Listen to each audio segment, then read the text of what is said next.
segundo Marcos. Naquele tempo, Jesus voltou para casa com os seus discípulos. E de novo se reuniu tanta gente que eles nem sequer podiam comer. Quando souberam disso, os parentes de Jesus saíram para agarrá-lo, porque diziam que estava fora de si. Os mestres da lei que tinham vindo de Jerusalém diziam que ele estava possuído por Beelzebul, e que pelo príncipe dos demônios ele expulsava os demônios. Então Jesus o chamou e falou-lhes em parábolas: como é que Satanás pode expulsar Satanás? Se um reino se divide contra si mesmo, ele não poderá manter-se. Se uma família se divide contra si mesma, ela não poderá manter-se. Assim, se Satanás se levanta contra si mesmo e se divide, não poderá sobreviver, mas será destruído. Ninguém pode entrar na casa de um homem forte para roubar seus bens sem antes o amarrar. Só depois poderá saquear sua casa. Em verdade vos digo, tudo será perdoado aos homens, tanto os pecados como qualquer blasfêmia que tiverem tido. Mas quem blasfemar contra o Espírito Santo nunca será perdoado, mas será culpado de um pecado eterno. Aqueles que estão conversando, presta atenção. Jesus falou isso porque diziam: ele está possuído por um espírito mau. Pessoal, palavra aqui, ó. Eles ficaram do lado de fora e mandaram chamar. Havia uma multidão sentada ao redor dele. Então lhe disseram: tua mãe e teus irmãos estão lá fora à tua procura. Ele respondeu: quem é minha mãe? E quem são meus irmãos? E olhando para os que estavam sentados ao seu redor, disse: aqui estão minha mãe e meus irmãos. Quem faz a vontade de Deus, este é meu irmão, minha irmã e minha mãe. Palavra da salvação. Glória a Deus, Senhor. Ficar conversando com quem está do lado, ficar conversar depois. A palavra é sagrada. Quando era proclamada, tem que ser ouvida, tem que ser estudada, tem que ser meditada, refletida e colocada em prática. É nossa função na minha experiência. Ouvir o que Deus tem para nós. Ouvir o chamado de Deus. A nossa igreja tem ouvido. Nossa igreja tem momentos profundos. E a palavra de Deus é Jesus falando conosco. Hoje, celebrando o 10º domingo do tempo comum, nós necessitamos enriquecer de Deus.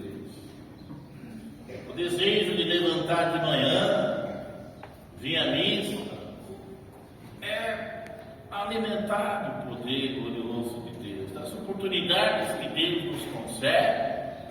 Estamos próximos do nosso coração e a nossa família de Deus. A vida é tão difícil, tantas dificuldades, adversidades, sejam pessoais, familiares, o mundo que a gente vive. Imagine sem Deus. Com Deus, nós temos uma proteção. Por isso eu entro na primeira leitura do livro de Gênesis, que fala da criação. Deus criou e tudo que Ele criou é bom. A humanidade também é boa, porque foi Deus que criou. Mas o pecado não foi Deus que criou. Então, enquanto Deus estava protegendo, mesmo que seja simbólico a existência de Adão e Eva, mas, biblicamente dizendo, eles são os pais da humanidade. E quando eles estavam sob a proteção de Deus, eles estavam caminhando tranquilamente. Mas, de repente, Deus colocou eles no paraíso e disse: olha, vocês têm toda a liberdade de fazer o que querem. Ele não é um Deus autoritário, mas ele colocou uma observação: não comais desse fruto. Às vezes eu fico refletindo nas minhas reflexões teológicas. Se no paraíso existia só coisa boa, que fruto era esse que estava lá? Mas mesmo assim, Deus lhe deu a liberdade.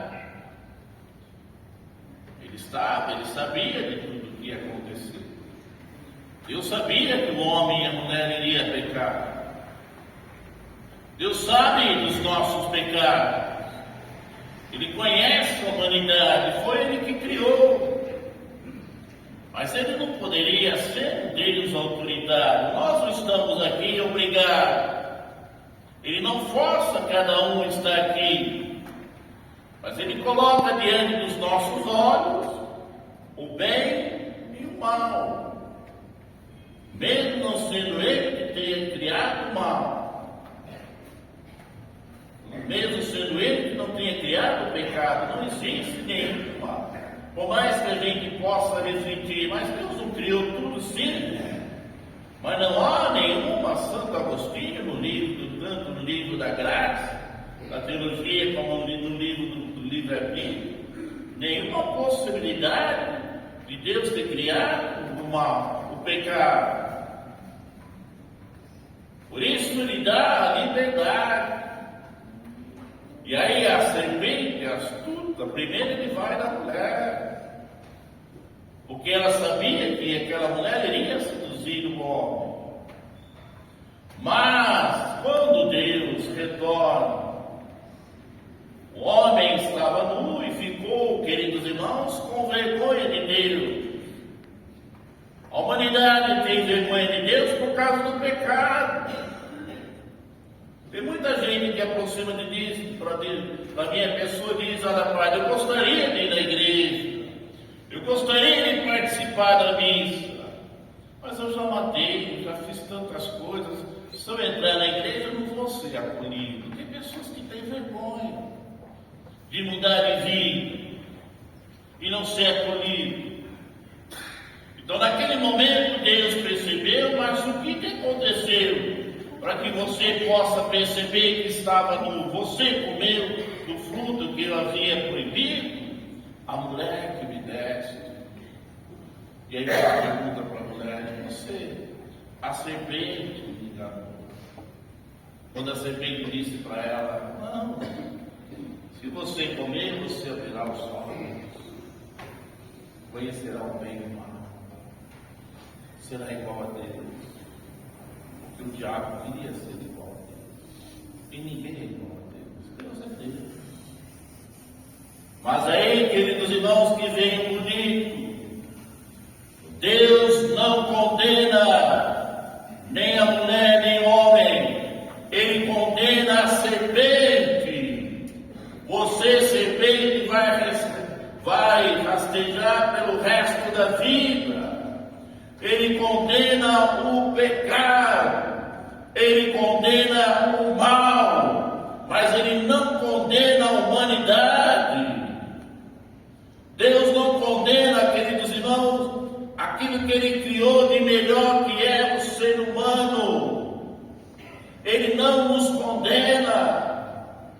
Em nenhum momento Ele condenou Adão e Eva, e sim aquela que levou eles a pecarem. Porque Deus conhece aquilo que Ele criou. E por mais que a gente veja na sociedade tantas destruições, tantas mortes, tantas violências, tantas bombas construídas, tantas mortes de vida a poder, Ele não condena a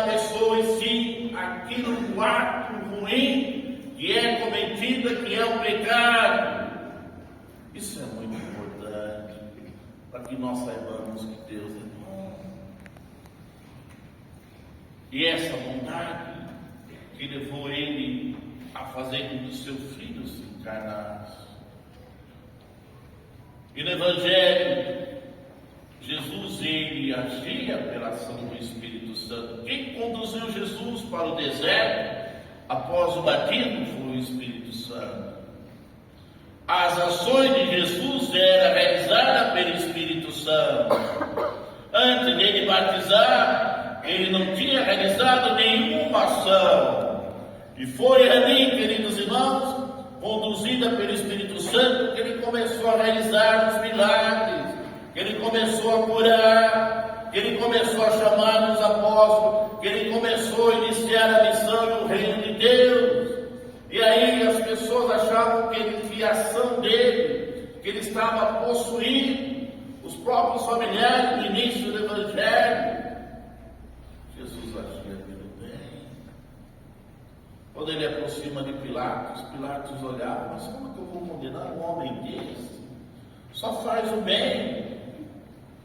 Não tinha argumentos para condenar Jesus, mesmo ele se dizendo ser filho de Deus, e de fato ele era filho de Deus. Nós falamos muito isso na sexta-feira, do Sagrado Coração de Jesus, do coração sagrado.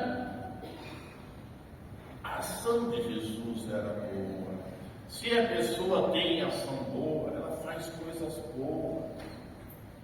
Como que Jesus iria realizar a ação por Espírito de Deus, o príncipe dos demônios, curar, ressuscitar Lázaro, multiplicar os pães?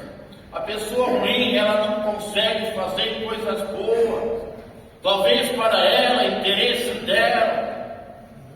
A pessoa que tem um coração ruim, que tem a força maligna, só destrói a família. Os traficantes destroem as famílias.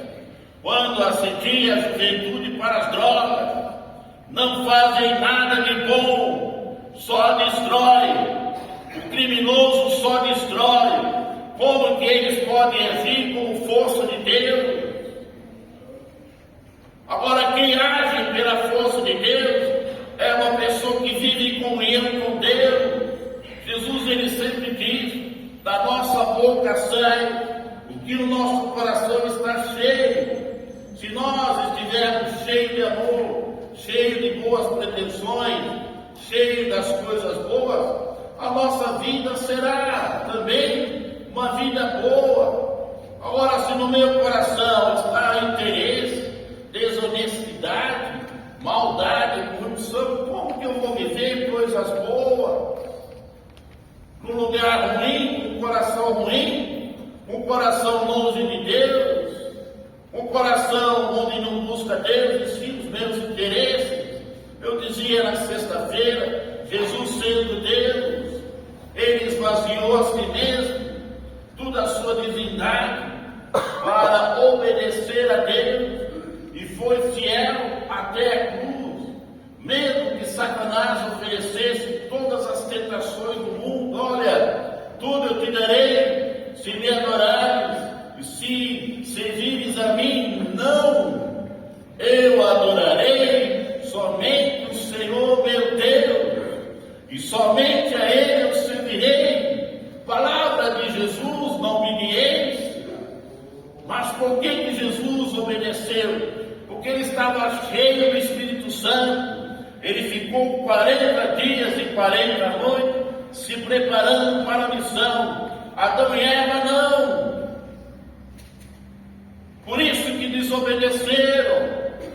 Por isso, queridos irmãos, se a gente não tiver uma vida de oração, se a gente não tiver uma vida de Deus, uma comunhão, uma prática de vir à missa, de confessar, de buscar o sacramento, de estar perto de Deus, nós não teremos força para dizer não ao pecado.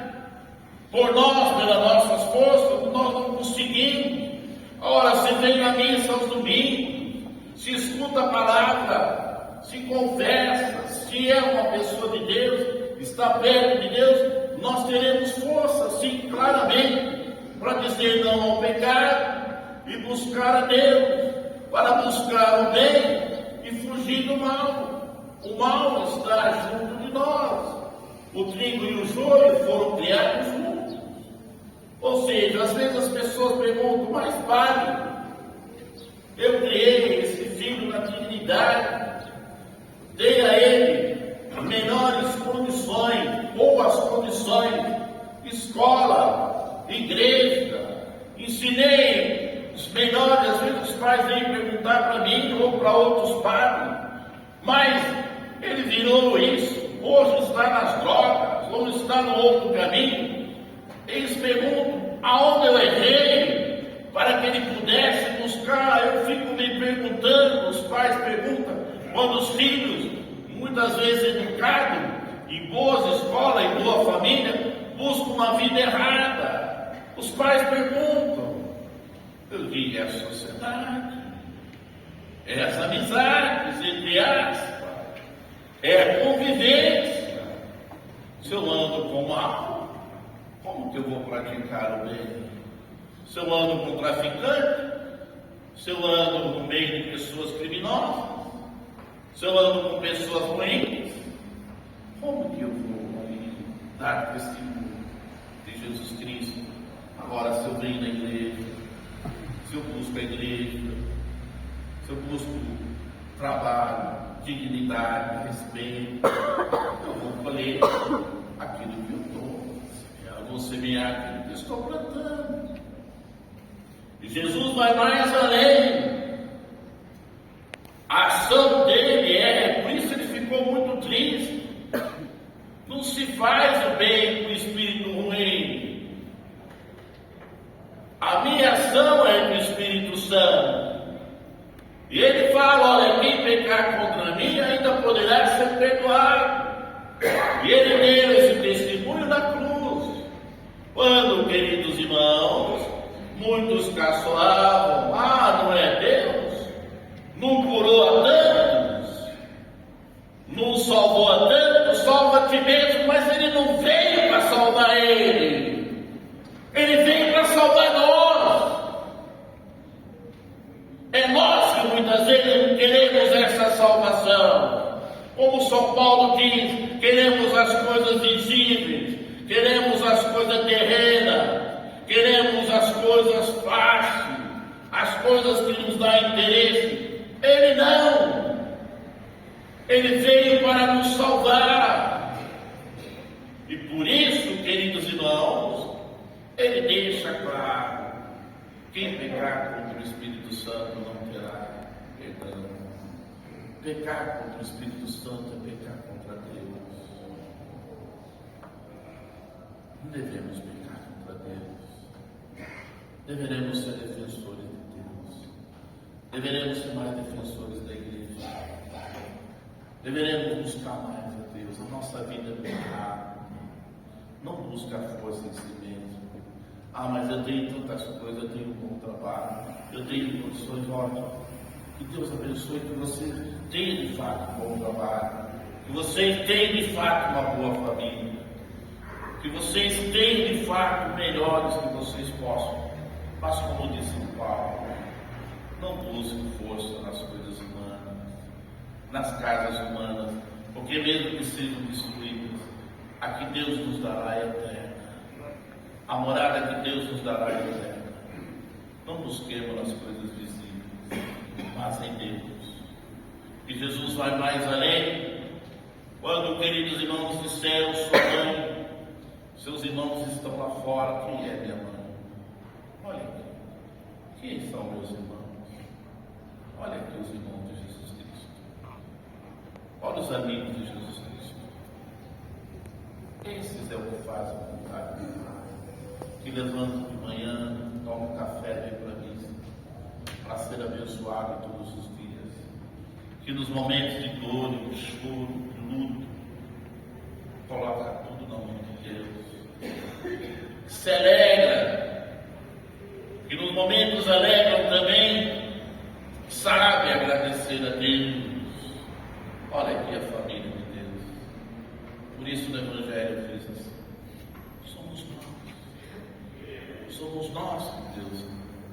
não significa que Deus nos ama. Aqueles que matam, aqueles que levam as pessoas para drogas, aqueles que fazem a corrupção, não significa isso, porque Deus ele ama o ser humano. O ato em si, ele não ama. A maldade em si, ele não ama. O mal não faz parte de Deus, mas a pessoa faz parte de Deus. Seja ela nós, e seja mesmo aqueles que eram. Eu já atendi muitas pessoas que viveram vidas, mas que se arrependeram no final. Estavam condenados à morte. E eu tive a oportunidade de atender. Eu tenho certeza que Deus perdoa. Que eles se arrependeram de fato. Não é fácil você atender uma pessoa, queridos irmãos, que chega e diz: olha, padre, eu já matei muito, já destruí muita família. Será que eu vou ter o perdão? Será que Deus vai me perdoar? Preocupado com a vida eterna. Porque essa vida para eles, depois que entram na vida de Cristo, vai perder o sentido. Ou eles matam, ou eles são mortos. E se eles foram mortos, eles têm medo da salvação eterna. Porque Satanás oferece tudo para as pessoas: uma mordomia humana, dinheiro fácil, dinheiro roubado, corrupção, desonestidade. Oferece tanta coisa lá, mas não oferece o mais importante, que é a vida eterna, que é a saúde da alma. O mais importante, queridos irmãos, é a gente vir na igreja, poder voltar para nossas casas e ter a consciência tranquila diante da esposa, diante dos filhos, criar os filhos com a consciência tranquila que nós procuramos fazer o melhor. Não significa que somos perfeitos. Ninguém é perfeito, nem nós, Pai, nem o bispo, nem o Pai. Mas a gente confia em Deus, confia nessa morada eterna. A gente busca em Deus as nossas forças. A gente tem as nossas dificuldades, que são inúmeras, mas a nossa vida é e vivendo por Ele, a gente procura viver melhor diante dele e diante dos irmãos. Sejamos irmãos de Cristo.